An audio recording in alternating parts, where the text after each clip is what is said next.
Hello and welcome to another episode of the Dad Schooling Podcast. I am your host, Fatherhood Reforged, and today our guest is Luke Adsit. How you doing, brother? Doing really well. Glad to be here. Yes, glad to finally connect. I might say in person, as in person as it gets. Um, so, do you want to give us a brief introduction of yourself and what you stand for, your values? Part of the reason why I invited you on. Sure, yeah.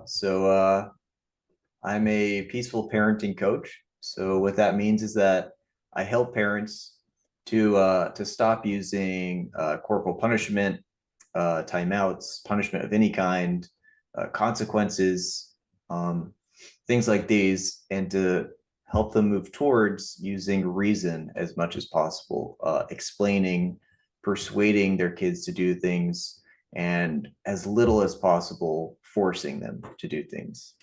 And yeah, I think homeschooling and peaceful parenting actually share a lot of common values and philosophies in that way. And yeah, I think we can get into that if that sounds interesting to you. Yeah, I'd love to.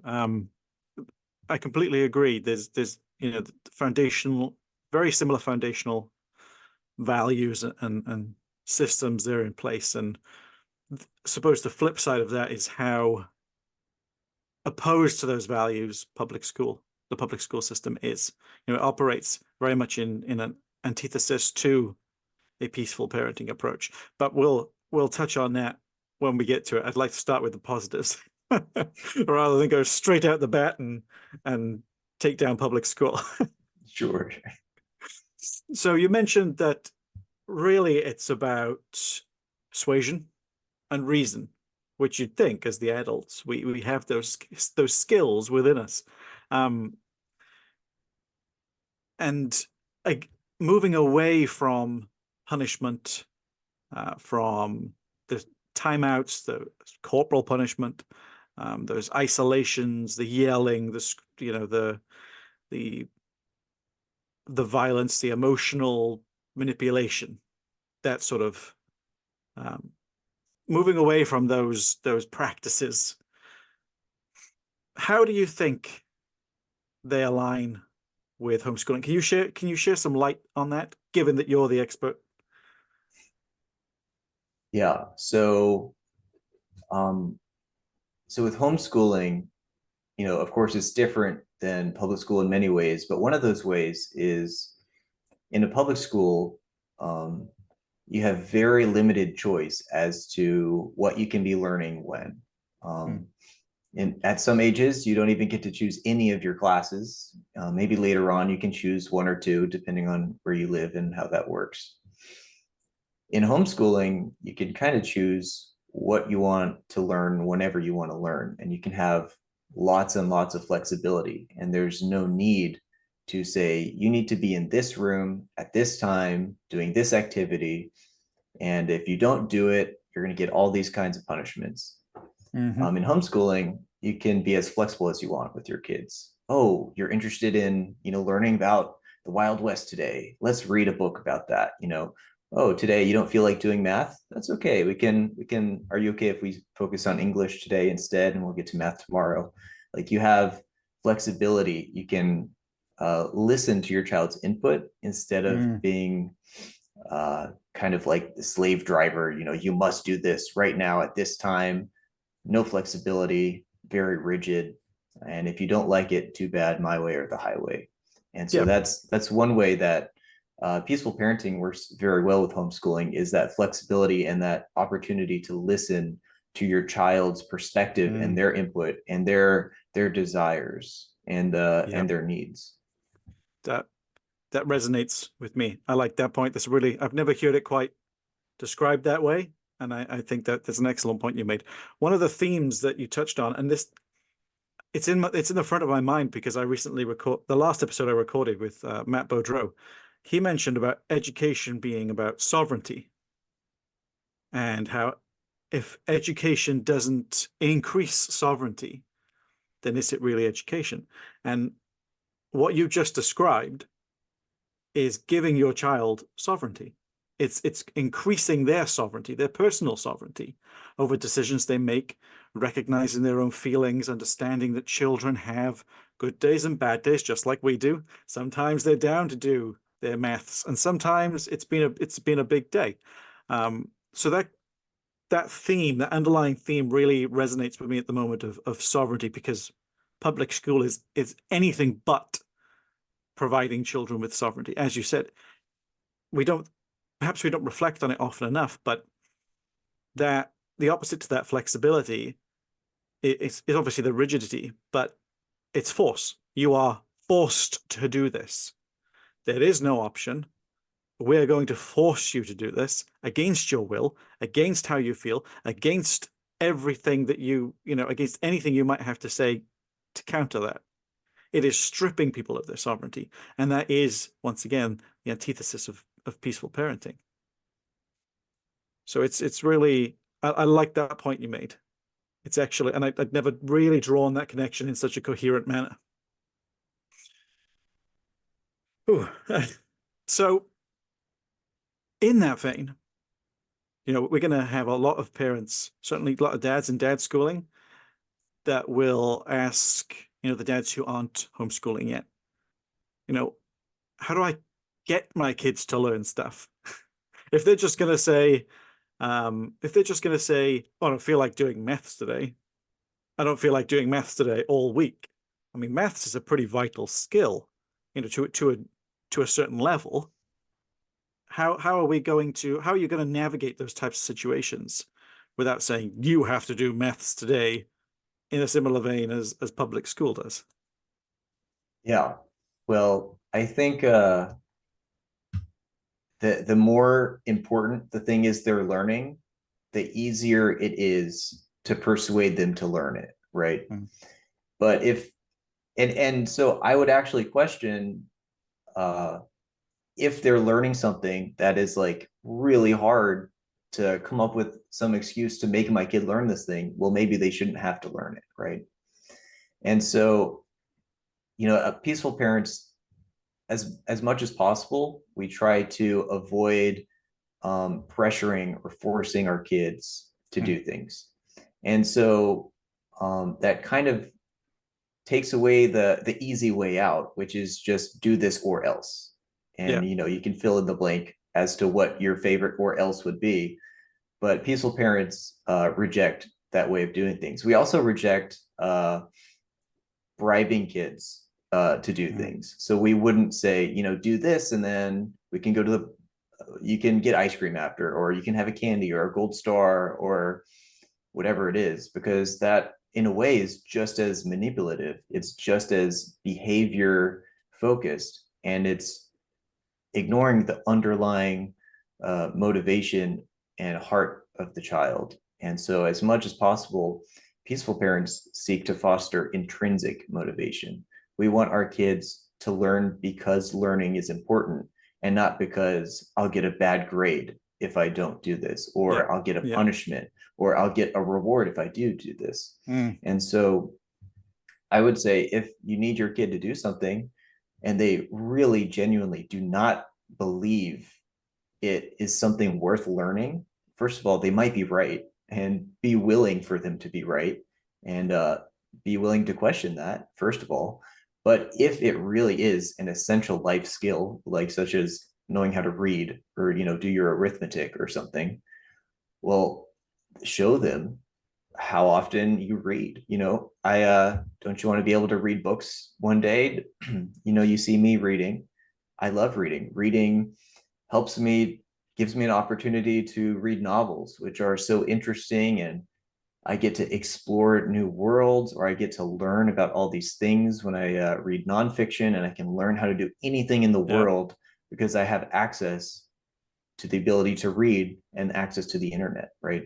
So if you can't explain why it's important to read, well, maybe your child has a reasonable case, right?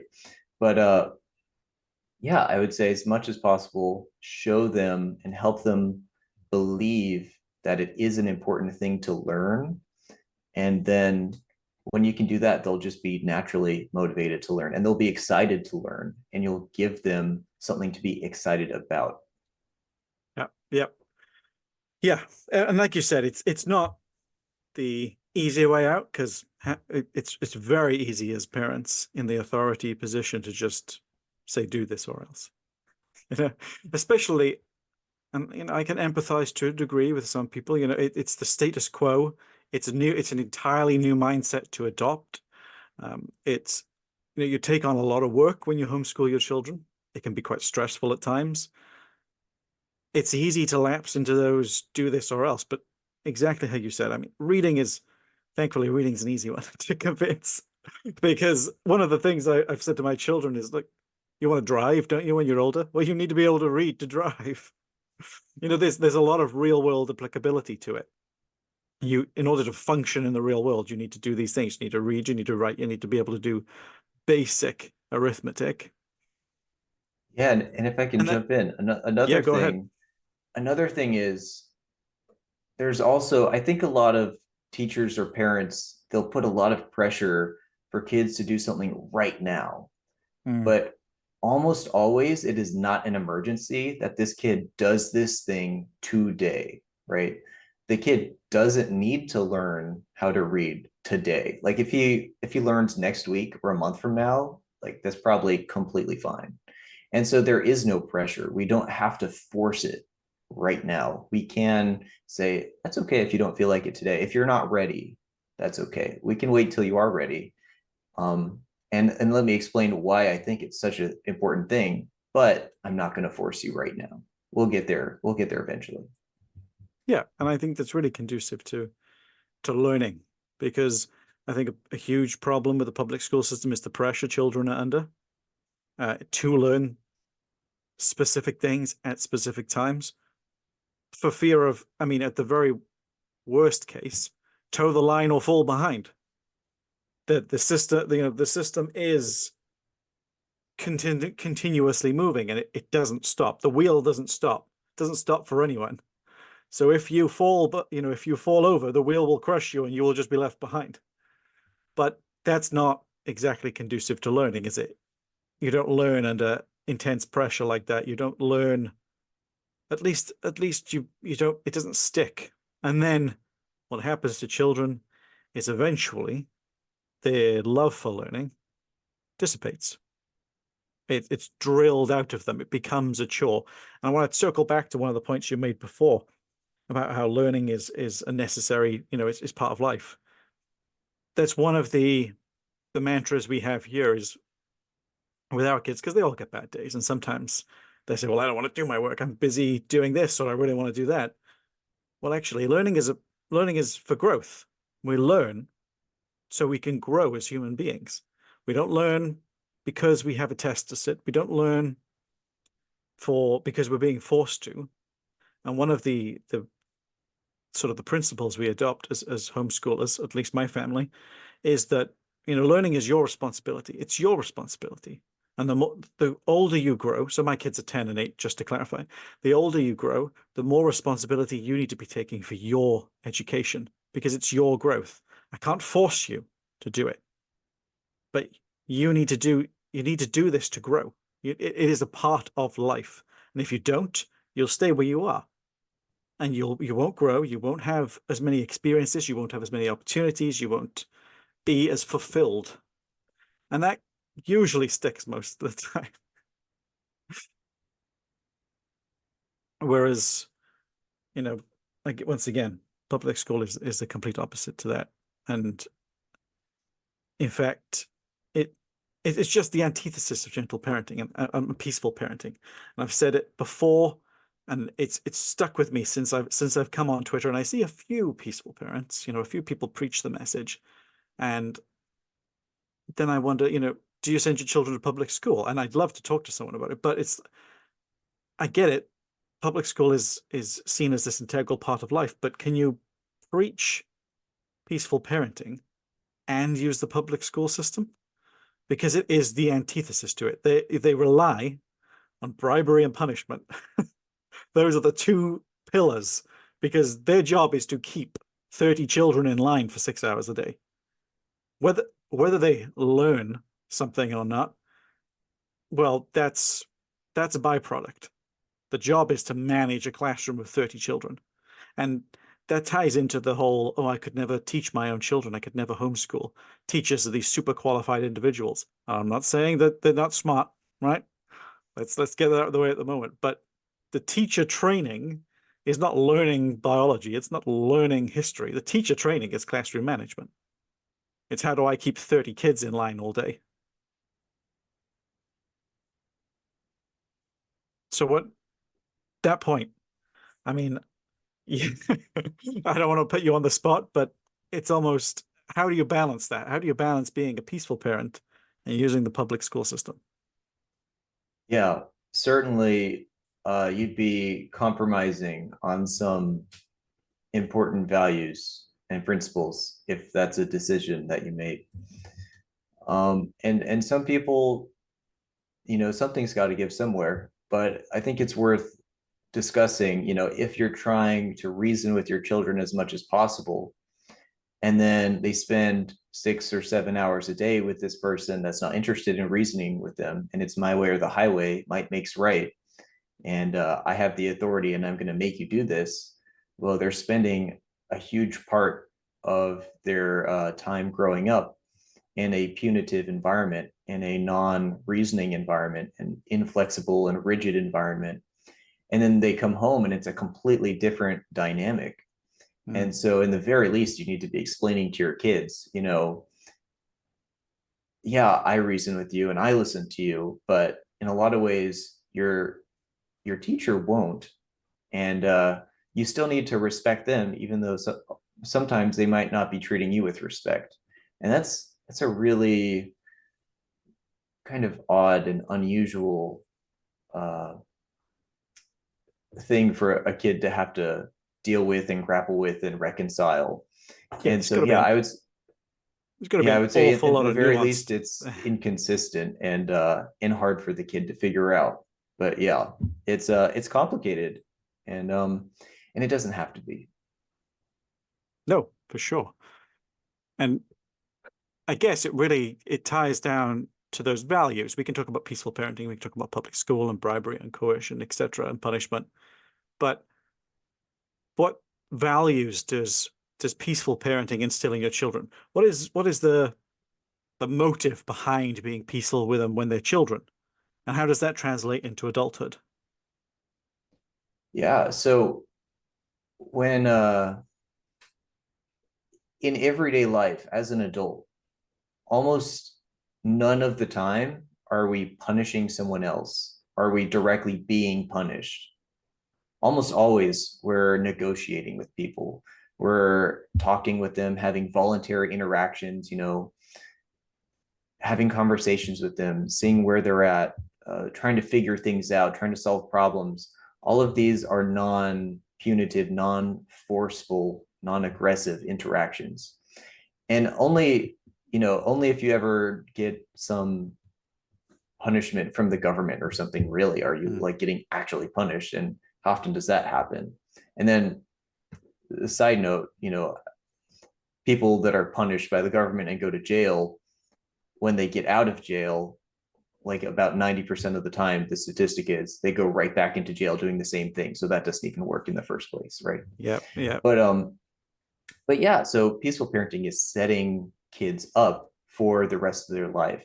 They're setting them up to learn how to interact with other people, to learn from other people, negotiate with them, to have win-win interactions rather than win-lose. It's not I win, you lose, or you win, I lose. It's let's figure out how we can both win together, how we can both get what we want, and to have as productive an interaction as possible.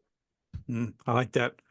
It's the So this kind of ties into that whole socialization argument.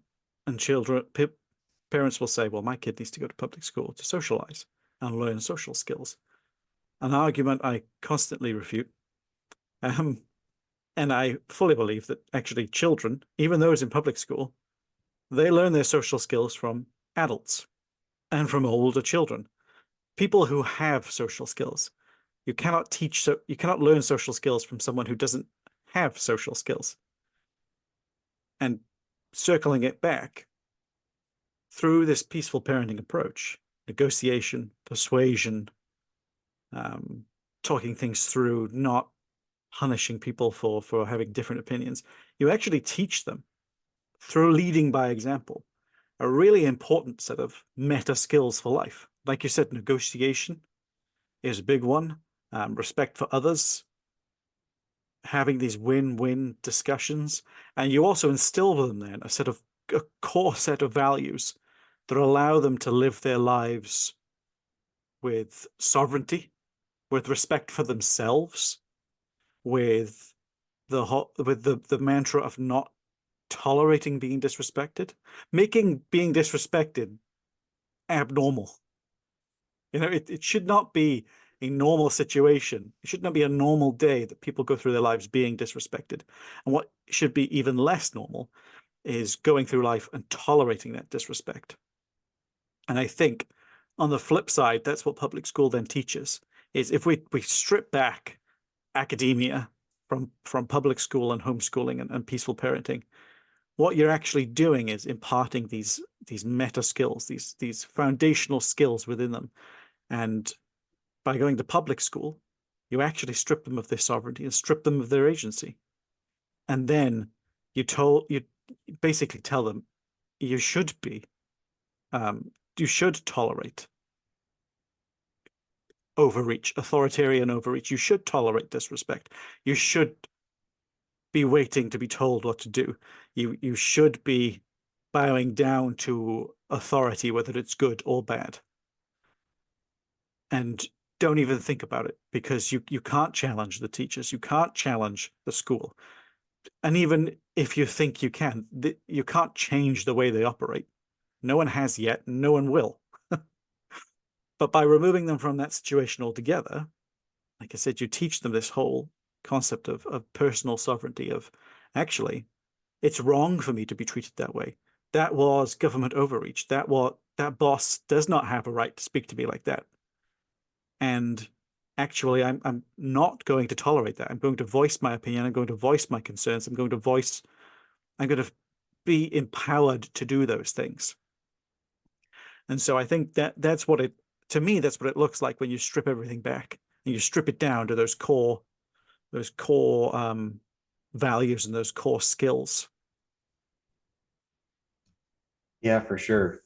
The raising children in an authoritarian environment will, as you said, will lead them to be used to and comfortable with authoritarian environments when they grow up, whether that's governmental, whether that's their work situation, or their marriage, or in the future with their children.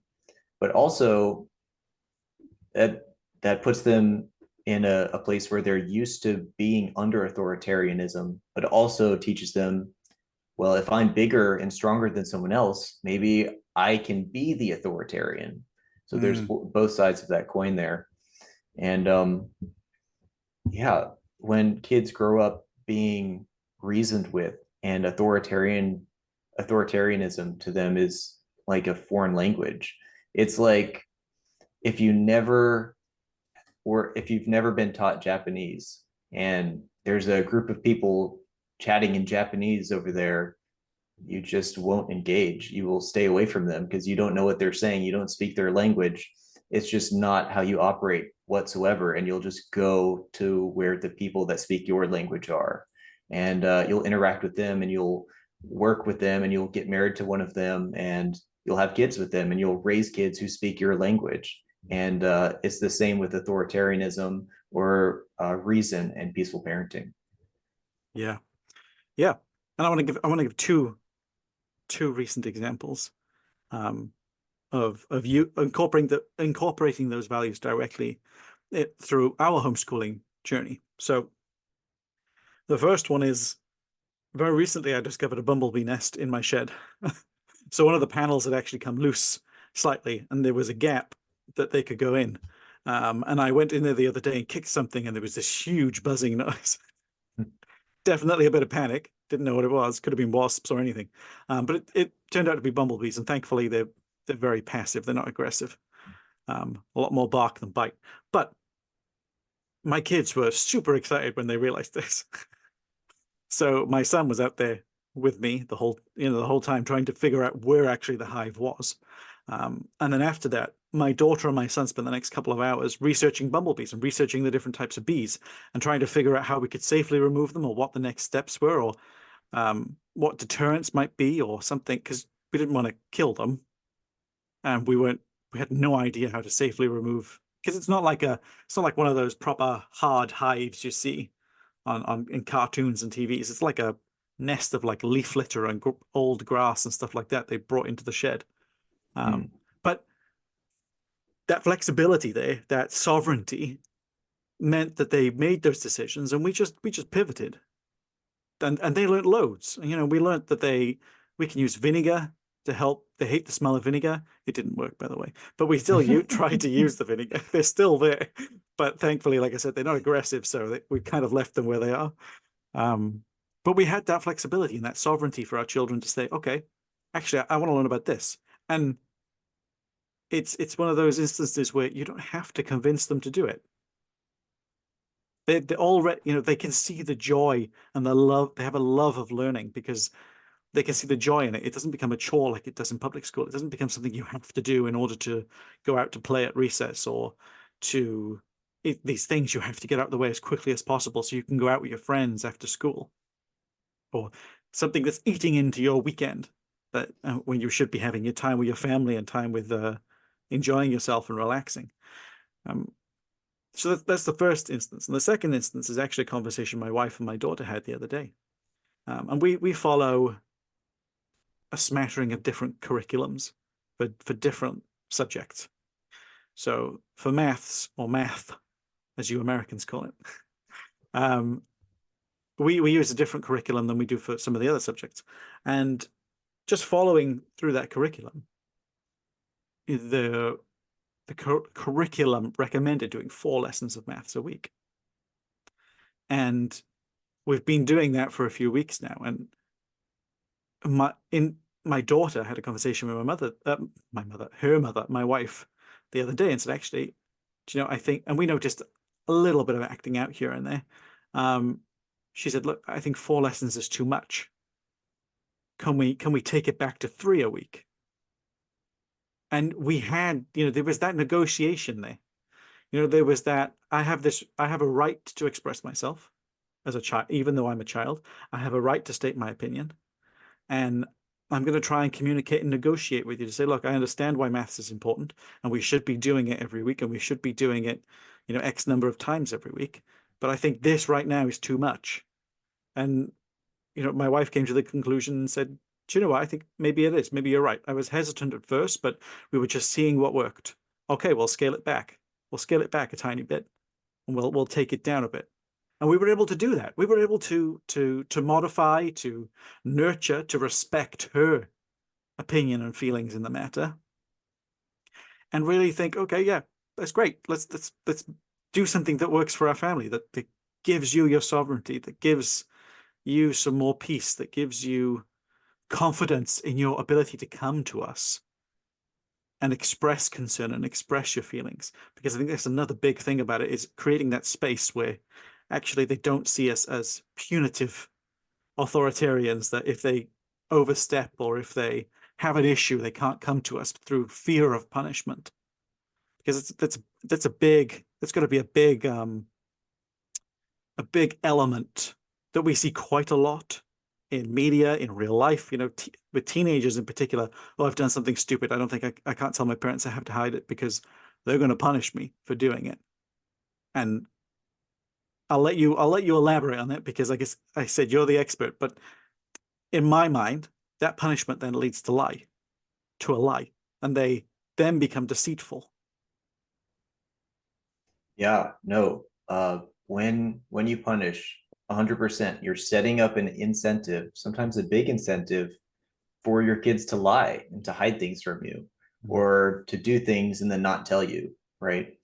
Because they only get in trouble when they get caught, right? So they're not learning not to do it, just to not let you know that they did it, right? Yeah.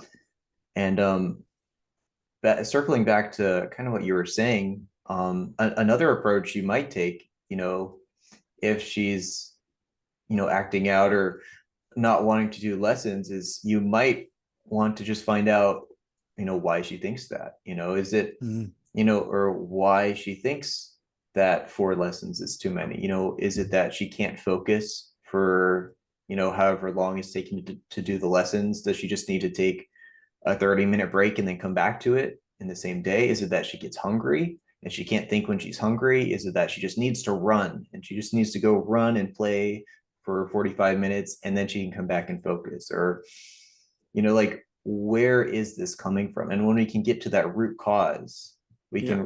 can solve it. And maybe we can find a way, if it really is mandatory for some reason, to do 4 lessons, or if that's something you just want to do, you might find a way to work around it. And then also, if you're just punishing, you're missing that. If you say, no, it's 4 and we're gonna do 4, and if you don't like it, then I'm gonna punish you until you do 4 lessons a week. And if you do that, then all it's doing is frustrating, your child, because they Mm. have these opinions and these preferences, and often legitimate perspectives that are just completely being ignored, not even considered at all. And it's just, no, this is what we have to do. And if you don't like it, tough, right? But if there was a good reason that it's hard for her to do 4 lessons in a week, that's something the parent should know. And you shouldn't just force her to do 4. Parents should Yeah, be open and they should welcome that essential information that our children have. And we don't get access to that information unless we ask. absolutely. And unless we create the right environment, you know, you have to create the environment that promotes that communication and also that develops those skills to communicate and recognize their emotions and feel comfortable coming to you with concerns. And of course, then when you punish them, it just crushes the life out of anything you're trying to teach them. And how do you create, how many people say they hate math? How many people say that they're turned off from a particular subject because of a particular teacher in school, or because they struggled with it and they were never given the opportunity to resolve those struggles. And so now they just shut down, or they default say, oh, I'm bad at maths. I'm bad at this. I hate this subject. When in reality, they probably don't. It's probably they hate the experience they had when trying to learn this subject. Yeah. And another important element there with homeschooling and therefore and also with peaceful parenting is the capacity for failure. Is teaching our children that firstly, you're not going to get punished if you fail, right? Because that's what school does. We're not going to punish you if you fail, because one of the biggest sins of public school is they teach children failure is a bad word. Mm.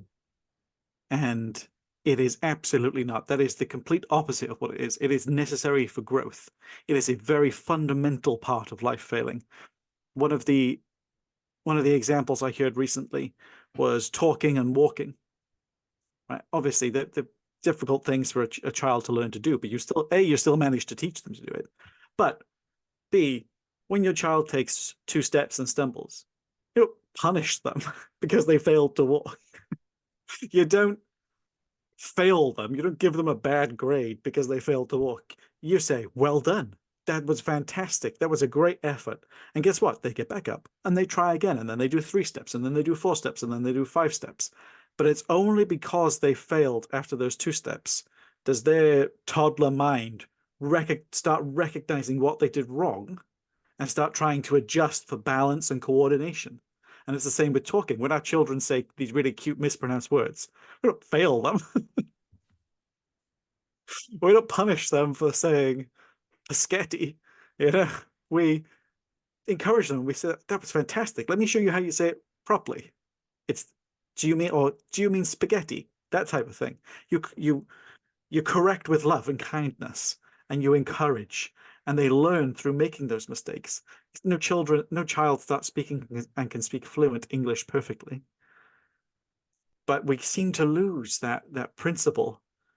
And but that to me, that's at the heart of homeschooling, and it's the heart of peaceful parenting. It's a non-punitive approach, and that's very conducive to learning, as just shown by those 2 fundamental examples. Yeah, I like to say failure is not the opposite of success. it's a prerequisite for success. Mhm. You know, no one ever can be an expert piano player unless they've made a lot of mistakes along the way. You have to be okay being a really bad piano player for a really long time before you're a good or a great piano player. And I think what a lot of parents miss, even if you agree with that, a lot of parents don't understand that behaving or having self-control, like these are skills that kids are working on, that they're Mhm. practicing. And so kids will, fail at these skills and fail to behave in respectful or a polite way, and they'll treat it as a moral issue. They'll say you've been Yeah. bad, you've been naughty. And it's really missing completely where the child is coming from. They're learning how to control themselves and they made a mistake, or they couldn't figure out how to, and they don't need shame. They don't need guilt and guilt trips and punishments. What they need is, next time, first of all, let's talk about what happened. What was going on for you? Like, was it, was it this? Was it that? Um, do you have a hard time? Were you tired? Were you hungry? Understanding where they're coming from, explaining your concerns. If you can't handle this, it's it's going to make this and this difficult for you in the future, right? And so it's really important to get this right. So let's figure it out how we can do better next time, right? And maybe you can try this next time, or what do you think Mhm. about doing it this way? And just helping kids figure out how to behave rather than just shaming them for failing to behave. Yeah, absolutely. And it kind of gives that, firstly, it's proper tutelage on how to do it, but it kind of gives the reasoning as to behind the behavior, why you should be doing this rather than you do this because you obey me. Actually, we do this because of X. We do this because of Y. We do this. This is why I do this. This is how we do it. And it's very interesting because we tend to give ourselves, and this is true across the population, we tend to give ourselves an awful lot of grace as adults and very little grace to children, Yeah. who are the ones who are learning more than the rest of us, and the ones who don't have the skills and don't have the patience and don't have the time. Oh, I'm so sorry, I was tired. Or I was really hungry that day, or I felt unwell. Please use that as a reason as to why my behavior was the way it was. Um, I don't deserve punishment because I was feeling unwell that day, so I'm really sorry, but give me some grace. When when we take a look at children, it's you do it right, or we punish you for not for doing it wrong. There is no, there is no middle ground. There is no leeway for you. Of course, there is for the younger children, but as soon as they start to get to a certain age, certainly when they get to school age, to what is it, beginning kindergarten and beyond, certainly 7, 8, when we're expecting them to have more, still have more resource and more capacity and um, more understanding of the world around them than they actually do. And I think a big part, honestly, a big part in that is pushing them into public school system and kind of when we do that, I almost feel like a lot of parents, and this is not the case for the guys I know on Twitter because we're in that circle, but a lot of parents do sort of default that to the state, to the public school, and say it's their job to educate you now. And if you come back and you're not educated, then you're doing something wrong. It's not the school. If you're failing math, then I'm going to punish you for failing it. Well, why aren't you speaking to the people who are teaching me? Yeah, and also a lot of parents will punish kids for things that they themselves do. Oh, you Hmm. you hit your sister, so now I'm going to give you a spanking. Oh, you stole the toy, so now I'm going to take away your privileges. And so we're inadvertently teaching kids the exact things we don't want them to do. We're modeling Yeah. behavior that we don't want them to exhibit. And kids, oftentimes, they can't hear what we're saying over what we're doing. And we need to, we can't be plucking the speck out of their eye while we have this, log inside of our eye.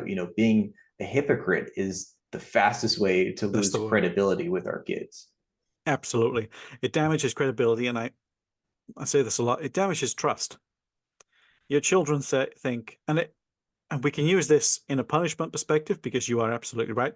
It is wrong for you to hit your sister. It is right for me to hit you. It is wrong for you to for you to steal something off someone. So I'm going to steal off you. I'm going to take this thing off you. I'm going to take away your privileges. Um, and that sort of hypocrisy, it damages trust because with one vein you're saying you should not be doing this because it's wrong. And then on the other vein, you're saying, I'm going to do this. And your children then think, well, what is it? What do you mean? What is the case? What is actually true? You cannot believe what you're telling me because you're doing it. And we can extend that further. It's the same for the parents who say, you need to go exercise, or you need to eat healthily, or you should avoid alcohol, or you shouldn't smoke. When those parents smoke, or those parents consume a lot of alcohol, or those parents are fat and lazy and on the couch and not exercising and snacking and eating crap. If you're doing all those things, your child is going to think, well, actually, if either they're going to think, well, you're wrong because you don't believe it, and I'm not going to do that, right? Or they're going to think, right, if that is right, if what you're telling me is right, and you don't do it, then are you lying to me? Because I'm supposed to trust you beyond anyone else in my life, and what you're telling me, you don't trust your own words. You don't actually believe that exercise is fundamentally important because you're not exercising. So it really breaks down that trust quite significantly, in my own opinion. Yeah, I like to say that 99% of parenting is just credibility. If Mm-hmm. they can't trust every single word that you say, you just can't teach them anything. They need to know that when you're teaching them why something is important to do, you're not just manipulating them. They need to know, oh, this actually is important. And so when we're hypocrites, when we use punishment, when we shame, it damages that bond, the relationship, it damages the credibility. And we have to preserve that credibility at all costs. Absolutely. There was a video going around. There's been a couple of bad videos going around on Twitter, and the most recent was this father filming his daughter walking a 5 mile journey to school, and he's in the car because she had been bullying a child, and the school had said, you're not allowed on the school bus anymore because you bully the children. Right now, that is a natural consequence of her actions. The school have said it is unsafe for you to be on this bus with other children, so you can't be on the bus. Right? That's natural consequence. That is what's happened. It's not a punishment. It is, I can't let you on because the children are in danger when you're on. The parents then, the father then is filming their child walking to school, right? Walking to school. Um, and that, firstly, this ridiculous behavior, you know, and all the loads of the comment section are cheering on. Yeah, this is why we need dads. It is, but not for the reason you think it is. We need dads because that girl is bullying another child, right? Happy people aren't bullies. Children who have the parents they need don't go on to be bullies. And so actually, you have a lot of work to do as a father because for whatever reason, your child has become a bully. So even if even if you're not intentionally doing something, you might just be asleep at the wheel. And something's happened and you've not dealt with it. But you are still not the father that she needs. And filming her, that's just, when they film their kids, that's a clear symptom of how much work those fathers need to do because it's a sign of ego. They're filming it and putting it online so they can get praise for what they're doing. They can get praise for punishing a child. They can get praise for Yeah, humiliating a child. right. His solution to his daughter who's become a bully is to bully her. I'm going Yeah. to bully you into not bullying. And a big part of bullying is finding someone smaller than you and picking on them and humiliating them. And so that's exactly what he's done. His daughter is physically smaller and weaker than him, and he publicly humiliates her by videoing her, mocking her as he videos her, driving behind her, saying, I could drive her, but I'm choosing not to because she needs to learn a lesson. And humiliating her in this way. And also, it's a kind of cruel and unusual punishment to like force your child to walk for miles and miles every day. If it's a 5 mile walk to school, that's 10 miles she has to walk in a day. You know, as an elementary age kid, that's almost a half marathon. And that is, you know, there's a lot of growth that that parent needs to do. And it's just kids who aren't bullied at home don't become bullies. Kids who are not forced to do things and are not shamed and humiliated don't go out forcing other kids, hurting kids, picking on kids, shaming and humiliating them. Peaceful kids don't do this. Yeah, because you're teaching your child this is an acceptable thing to do to someone. And so if you feel justified in doing it, you have every right to do that. Because if the roles were reversed and that father had screwed up at work, you know, he made a mistake or he shouted at someone, right? And they said, right, you can't carpool with us to work. You've got to walk. And she filmed him and said, this is what happens. Look at what happened to my dad. He's big enough and strong enough to forcibly remove that phone from her. And she would have to give it to him. Whereas she is not strong enough to take that phone off him. And so it is a case of the strong picking on someone who is considerably weaker than them. And that is the only reason he's getting away with it. Yeah, when there's a power disparity, we have to be the most careful with the use of that power. Like if a boss is going to ask his, you know, his employee out on a date, it's widely recognized that that's inappropriate because the employee could say, well, if I say no, he might fire me. So it's seen as an abuse of power. Yeah. And so with children, because we're so much bigger and stronger and smarter, and you know, we can outsmart them too, we have to be so careful. If we ever use force in any way, we just have to use the lightest touch we possibly can and really avoid it at all costs. And only, you know, I say only to use, I would recommend only using, you know, quote, force if it's in self-defense, if it's your child's about to hurt themselves, about to hurt someone else, about to destroy something, you know, you can pick them up and say, no, I'm not going to let you, not going to let you hurt someone. I'm not going to let you break that. And with criticism and with the words we use, you know, it's like their ear is right next to our mouth, and just the softest whisper can get our point across. You know, just they can sense just the slightest change in our tone, the slightest bit of disapproval we might feel. They feel that. And so we have to do everything we can, not just to love our kids, but to make sure our kids feel loved and accepted. And because we don't want to teach them that we only love them when they behave. We only love them when they perform. We want to teach them that our love for them is unconditional. And no matter how unlovable they might be acting, it's not going to let us stop loving them. We're not going to let that let us stop loving them. We're going to show them our attention and approval and love and give them our time and our presence and our affection, no matter how they behave. And kids that are raised like that don't grow up to be bullies. Absolutely not. One of the things that's always stuck with me and is constantly in the back of my mind is I have a 10-year-old daughter. And every time, you know, I'm reflecting on my actions, I'm thinking, right, okay, anything I do, anytime that I force her to do something, especially physically force her to do something, she's going to grow up thinking that it's okay for her husband to do that because her husband will be stronger than her. But it's just a fact of biology.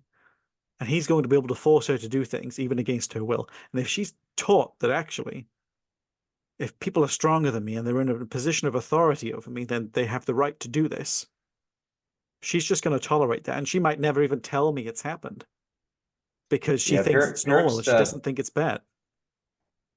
Yeah, for sure. Parents that are out there listening to this that are still considering whether they want to use corporal punishment, one thing to consider is, do you want to teach your children that people that say they love you, it's okay for them to use violence against you. Like, do you want your daughters to learn the lesson that, the guy that loves me, it's okay for him to hit me? You're not teaching your children healthy lessons. No, it's a direct comparison. There's a guy in my life who tells me he loves me and he hits me, and that's dad. So it's okay for other guys in my life to tell me they love me and then hit me because that's normal, surely. Yeah. And that difference between conditional and unconditional love, I think that I had some guy reach out to me on Twitter very recently, and he was describing a scenario in which his kids were in the public school system, but I think it was just his eldest that was in the public school system, because he was the only child that was old enough to be in full-time education. And he was saying, look, we have this scenario where he's a saint in school. The teachers can't compliment him enough. And then when he comes home, he very easily gets aggressive. He very easily gets um, quite abusive, for lack of a better word, to his younger siblings. And he was describing scenarios in which, like, he would be quite sly about it. So it would be like, oh, we were just playing, and you could see that this, perhaps not consciously, but subconsciously, the aggression is behind the action. And I had a conversation with him about essentially the phenomenon of restraint collapse. So the environment of school is conditional love. At such a young age, they do look up to their teachers as almost a substitute parent, because they are caring for them as much as they are trying to educate them. And so when they're in school, they're, they're it's very common for children to put on this show, put on this facade, jump through all the hoops that are put in front of them to keep and earn this conditional love off this teacher, because they step out of line, that is it, they will be punished. There is no grace. And then when they come home and they're in this situation of unconditional love, it just pours out. They're children, they cannot keep it all pent up. They've spent so long in the day putting a mask on for that system that actually when they come home, the restraint they've held all day collapses, and they're too young to cope with the pouring out of everything that's pent up over the day. And so it manifests in aggression, it manifests in manipulation, it manifests even whether that's a conscious effort to hurt someone, or an unconscious effort to hurt someone, or a subconscious effort to hurt someone, by taking play too far, by feeling this bad emotion but not realizing it when they're playing. And kids will do it for all ages. It's not a phenomenon that's limited to small children. But that's just the scenario we were describing. Yeah, and also the lesson has been taught to this child that the bigger, stronger person gets to force the smaller, weaker people to do what they want. Mm-hmm. And I don't know what's going on in that classroom, but I don't know what kind of friends that person has, if there's bullies there. I don't know if the teacher can be cruel or manipulative or just giving selective praise or whatever it is. The child is internalizing that and then taking that home and saying, oh, I have this smaller, weaker person right here. It's my turn, because that's what you do when you have someone who's smaller and weaker. This is how you treat them. And that's another way that, he's just doing what's been modeled for him. Mm-hmm. Mm-hmm. Luke, this has been a very insightful conversation, and filled with advice, filled with useful information, filled with real world examples. And I'm sure will be fundamentally important for all the dads in dad schooling to listen to. Certainly those who are looking to start homeschooling and are curious as to how they're going to get their children to learn, how they're going to facilitate that from an emotional and mental and perspective. And just generally to the wider fatherhood population of, actually, we should all be reflecting on our actions and what messaging are we actually imparting on our children when we think we're punishing them, when we think we're doing what's right simply because society has told us what's right. And if there's anything we've learned over the last few years, they're not often aligned. But thank you very much for coming on. Is there anything you'd like to plug? Is there any where people can find you for more information? Because there's so much longer we could go on for, but I'm conscious of keeping, keep people's time. Yeah, yeah, no, you can follow me on X at peaceful_tips. Yeah, I'm right there. I'm and if you're out there listening and you've never heard of peaceful parenting, or maybe you have and you're curious about it and you want to learn exactly what that looks like and how to do that, I'm launching a community to teach parents just that. And so there will be courses in there. You'll be able to ask questions, learn from other people and their experiences. And yeah, that's going to be a peaceful parenting community. And so you can message me. You can use the links under my threads. And yeah, that's a great opportunity to figure out exactly how to apply all of these principles of peaceful parenting and the refusal to use force against our children, and specifically how we can reason with them and persuade them instead of forcing them and punishing them. That's amazing, Luke. Thank you. Like I said, thank you so much for coming on. Thank you everyone for listening. And as always, please feel free to reach out to me. Feel free to look at the dad schooling community. Thank you all so much. Yeah, thanks for having me.